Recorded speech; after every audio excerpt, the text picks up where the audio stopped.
માનવજ્યોત સંસ્થા ભુજ દ્વારા જંગલ વિસ્તારમાંથી મળી આવેલ વૃદ્ધ મહિલાનું ઘર શોધી અપાશે। માનવજ્યોત સંસ્થા ભુજ દ્વારા જંગલ વિસ્તારમાંથી મળી આવેલ વૃદ્ધ મહિલાનું ઘર શોધી આપવામાં આવશે।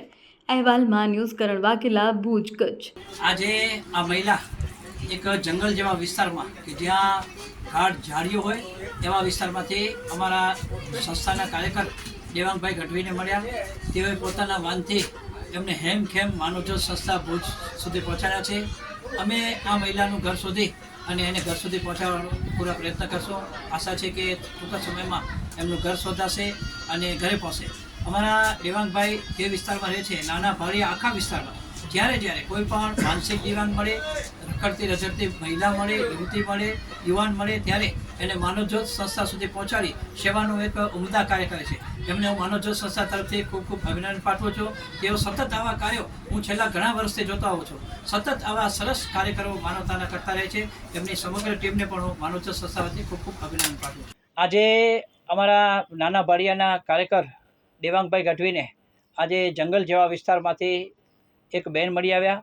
મહિલા જે વૃદ્ધ છે એમને અમારા આશ્રમ સુધી પહોંચાડેલ છે અને અમે હવે લોકો એની ઘરની તપાસ કરી, એના પરિવારની તપાસ કરી, એનો પરિવાર શોધી કાઢશું, એને ઘર સુધી પહોંચાડશું। આવા ઘણા બધા બનાવો અવારનવાર બનતા હોય છે કે જે મહિલાઓ એકલી અટોલી પગે ચાલીને ક્યાં સુધી પહોંચી જતી હોય છે।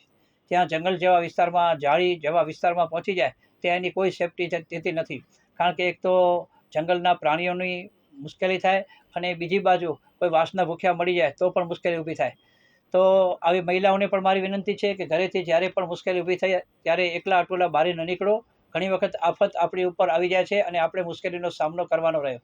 તો આજે આ જે મહિલા મળ્યા છે એને અમારા સંસ્થાના બહુ સારા કાર્યકર કે જે એના વિસ્તારમાં, આખા વાડી વિસ્તાર, જંગલ વિસ્તારમાં જ્યારે કોઈ પાગલ મળે, માનસિક દિવ્યાંગ મળે, રસ્તે રઝળતો કોઈ મળી જાય, કોઈ બેન મળે, કોઈ ભાઈ મળે, ઘરથી ક્રોધિત થઈને નીકળેલી કોઈ વ્યક્તિ મળી જાય તો એને પણ માનવજ્યોત સંસ્થા સુધી હરમેશ પહોંચાડે છે અને અમે એમને ઘર સુધી પહોંચાડી છે।